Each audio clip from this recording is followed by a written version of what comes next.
मैं चेतन गुलेछा। इसके पहले हम लोग ईरोड में रहते थे। एक 24 साल पहले की बात है, जब 2000 में हम गुरुदेव से जुड़े थे। तब हम भी इसी आंटी की तरह हम लोग 3 साल से देख रहे थे कि गुरुदेव का न्यूज़पेपर में नाम आता था कि गुरुदेव के दर्शन करने से, और गुरुदेव के मंदिर में जो पद्मावती माता है, वो पद्मावती माता के जब भी दर्शन करो तो ऐसा लगता है कि पद्मावती माता बोल रही है। तब हमारे माता पिता वो न्यूज़पेपर में देख के या जिससे भी उन्होंने सुना होगा तो हर किसी से बोलते थे कि हमको भी एक बार पद्मावती माता के दर्शन करा दो, हमारा भी एक बार गुरुदेव से मिला दो करके। तब इतनी ऐसे स्थिति कुछ खास नहीं थी, तो तब आके हम लोग भी किसी के ऊपर डिपेंडेंट रहते थे, कोई हमको भी दर्शन करा दे लेके जाके, हमको पता नहीं था। तब यहाँ पे गुरुदेव से विनती करने के लिए वहां का कोई संघ आ रहा था कि भाई गुरुदेव हमारे ईरोड में भी आप पूजा कराओ। तब गुरुदेव पूजा कराते थे 108 जोड़े की पूजन, आज तो हजारों जोड़े की पूजा कराते हैं, तब ऐसे कराते थे। तब वहां के ट्रस्टी लोग जब आ रहे थे तो हमारे पिताजी आके वहां पे सब मंडल में गाना सब गाते हैं, पूजा भक्ति सब कराते थे। तो पापा का वहां पे अच्छा ऐसे नाम था, तो लोग ट्रस्टी लोग लेके आए पापा को। तब यहाँ पे आके गुरुदेव के फर्स्ट टाइम दर्शन करके गए। तब यहाँ से गुरुदेव ऐसे जैसे आज प्रसाद दे रहे हैं, प्रसाद ही देते हैं, वैसे तब भी फोटो देते थे पद्मावती माता का, गुरुदेव का, नौकार मंत्र का गुंजन, वो सब लेके गए थे यहाँ से। तब जब जैसे ही घर पे ले जाके रखा तो वहां से उसमें से आके कुमकुम बरसावा था। तब हम लोग अचंभे में पड़ गए कि ये कुमकुम कैसे आया करके। हम लोग क्योंकि हम छोटे थे तो सब चीज को हम लोग खोल खोल के देख के कि भाई क्या चीज है, ऐसे देख के वहां पे लगा दिए थे। तब जब अगले दिन भी ऐसे ही, अब बच्चे थे, स्कूल पढ़ते थे, तो अब ऊपर चढ़ के देख रहे थे कि ये क्या है, इलेक्ट्रिक का कैसे बज रहा है करके देख रहे थे। तब उसमें देखो तो कुमकुम छंटा हुआ था। तब मैंने बोला मम्मी पापा को कि इसमें कुमकुम डाले क्या, आप लोग पूजा भी करना है क्या इसकी? तो रोज मैं भी करूंगा इसकी पूजा, ऐसे सोच के उनसे पूछा। तो बोले नहीं, हम लोग तो कुछ कुमकुम नहीं डाले। तो जो ट्रस्टी लोग साथ में चले थे उनसे भी हमने पूछा कि इस आपके भी उसमें ऐसे कुमकुम आया है क्या? तब बोले नहीं, हमारे उसमें तो ऐसे कुमकुम नहीं आया। तो वापस जब वो लोग जो ट्रस्टी लोग आए थे ना, तब ऐसे आते थे कि 2-3 बार विनती करेंगे तब होगा करके काम। तो दूसरी बार भी लेके आए। तब गुरुदेव को बताया कि भाई गुरुदेव इसमें से ना कुमकुम बरसा है। तब गुरुदेव बोले देखो अब क्या क्या होता है, ऐसे ऐसे वो भी ऐसी में ऐसे बोल दिए कि भाई देखो अब क्या क्या होता है करके। तब देखे तो जब वो जो फोटो लेके गए थे गुरुदेव का, उस फोटो को हम लोग ऐसे ऊपर टांगे थे, तो वहां पे उस फोटो से वास्की बरसना, उसके ऊपर ऐसे अंगी हो जाना, और वहां से कितने ही तो ऐसे 5 के सिक्के, सोने की चीजें, वो सब आती थी, ऐसे बरसता था गुरुदेव के फोटो से इसमें से। तब गुरुदेव बोलते थे कि अभी भी बोलते हैं 5 शुक्रवार दर्शन करो करके। तब पापा वहां पे नौकरी करते थे तो ऐसे आ नहीं सकते हैं, ऐसे नौकरी वाले ऐसे छुट्टी ले शुक्रवार को तो आ नहीं सकते। तब वहां पे आके कपड़ों का कुछ प्रॉब्लम हो गया, गवर्नमेंट के साथ टैक्स का इश्यू हो गया, तो आके स्ट्राइक हो गई। मतलब महीना 2 महीना 3 महीना ऐसे स्ट्राइक वो बहुत लंबी चली। तब पिताजी आए थे, फर्स्ट टाइम आए थे, तो गुरुदेव छुट्टी तो मिल गई, अब हम आ सकते हैं, मगर आना कैसे, वो खर्चा हम करेंगे कैसे?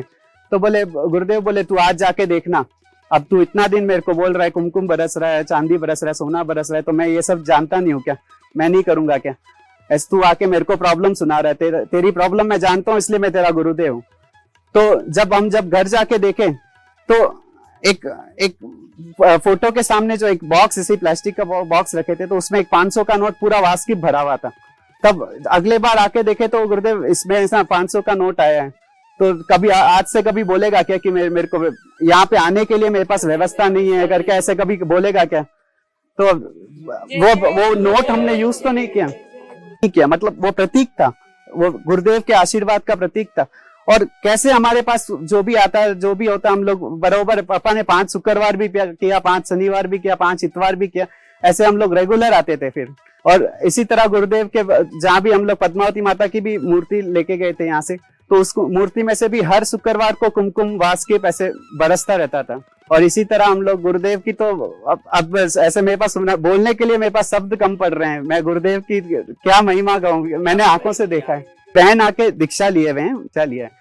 और मेरी बहन जब 3rd स्टैंडर्ड में पढ़ती थी, तब मेरे दादा दादी की इच्छा थी कि इनको दीक्षा दिलानी है करके, हमारे घर से एक तो भी दीक्षा होनी चाहिए करके मेरे दादा दादी की इच्छा थी। और मेरे पापा की तो ऑब्वियसली दादा दादी है तो पापा भी मान जाएंगे, लेकिन मेरी मम्मी नहीं मानते थे। वो बोलते थे कि एक ही बेटी है, मैं दीक्षा नहीं दूंगी करके।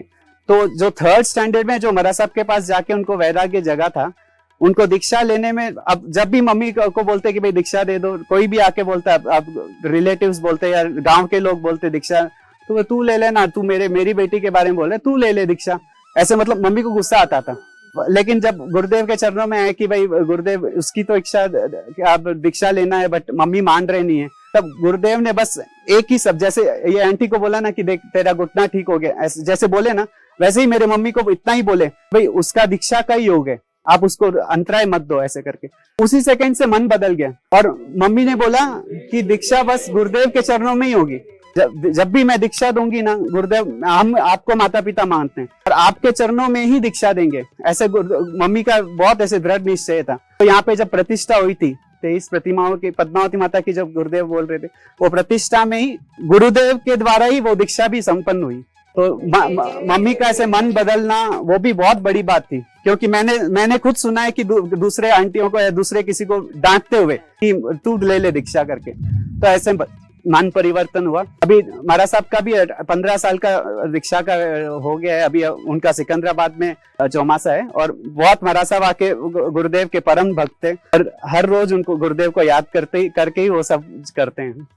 कि बहुत सारी बातें आई, वसंत जहाँ भी रहता है माँ लक्ष्मी का वास है, वसंत यानी में माँ लिखती है, वसंत जहाँ भी रहता है माँ लक्ष्मी का वास है, ऐसे क्या क्या लिखा हुआ। तब गुरुदेव का ऐसे मौन साधना चलता था, जो गुरुदेव ने बताया ना कि भजन सुनना चाहते हैं आपके, भजन के बगैर हम रह नहीं सकते, हम आप माँ को विनती करते हैं आपको दर्शन दे देगी, लेकिन पहले आप मौन खोलो, ऐसे सब लिखा हुआ। इसमें लिखा हुआ था ऐसे गुरुदेव को सिद्धि मिल चुकी है, अब मौन खोलने के लिए 40 दिन का मौन करता था। रात में 12:20 पर कहीं भी बैठा रहता, 12:20 बराबर 12:20 हो गई, उस समय मेरे ऊपर पूरे एरिया में, पूरा इतना एरिया 40 फुट में पुष्प की बरसात होती हो। समय रोज पुष्प की देवता पुष्प बरसाते थे। और कई बातें हुई, देख लोग रोज धूप दीप करते हो, सब करते हो, लेकिन आपको अपने धूप दीप को एक क्रम बना के रखा हुआ है, भाई रोज करना है। लेकिन विश्वास आ जाए कि ईश्वर कितने ताकतवान है, भगवान कितने शक्तिवान है। इस तीर्थ में लाखों लोगों का, हजार नहीं तो नहीं, लाखों लोगों का कैंसर, बीमारी, दुख, ये देखो यही सिंहासन है, यही सिंहासन है, ये सिंहासन है। इधर मेरा फोटो है, इधर देखो वो बास्केट पर चरण पादुका है गुरुदेव का, इसे पादुका उन्होंने, तेरा सिंहासन का तेरे घर का ये रखा हुआ। हाँ, हाँ।